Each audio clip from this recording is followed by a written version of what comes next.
আসসালামু আলাইকুম রহমতুল্লাহি ওয়া বারাকাতুহু। প্রিয় দর্শক, আজ রমজান মাসের প্রথম জুম্মা, এক পবিত্র রহমত, ক্ষমা ও দোয়া কবুলের দিন। এই দিনই শুধু সপ্তাহের একটি দিন নয়, এটি জান্নাতের দরজা খুলে যাওয়ার এক বিশেষ মুহূর্ত। রাসূলুল্লাহ বলেছেন, জুম্মার দিন সপ্তাহের সেরা দিন, আর রমজান হলো রহমত, মাগফিরাত ও নাজাতের মাস।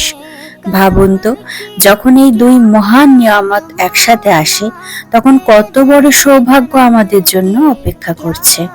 জুম্মার দিনের বিশেষ আমলগুলির মধ্যে রয়েছে বেশি বেশি দুরূদ শরীফ পড়া, সূরা কাহফ তিলাওয়াত, বেশি বেশি দোয়া করা, খুতবা মনোযোগ দিয়ে শোনা।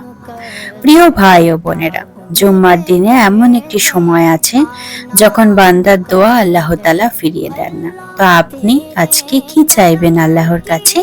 মায়ের জন্য জান্নাত, বাবার জন্য সুস্থতা, নাকি নিজের গুনাহের ক্ষমা?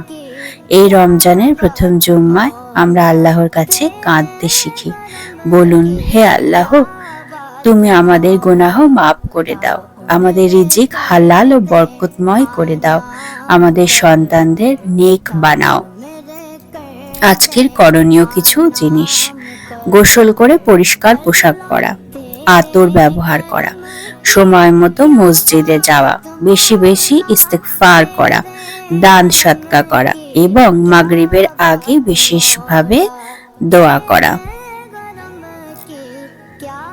এবং চোখের পানি ফেলে আল্লাহকে বলা, ইয়া আল্লাহ, আমাকে তুমি তোমার প্রিয় বান্দাদের অন্তর্ভুক্ত করো।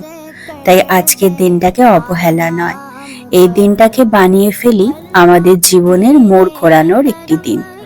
যদি আমার ভিডিওটি ভালো লাগে, একটি লাইক করুন, শেয়ার করুন অন্য মানুষদের সাথে এবং চ্যানেলটি সাবস্ক্রাইব করুন, কারণ আমি প্রতিদিন ইসলামিক কিছু ভিডিও নিয়ে হাজির হই।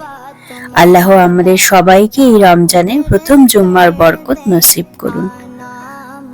আসসালামু আলাইকুম রহমতুল্লাহি ওয়া বারাকাতুহু।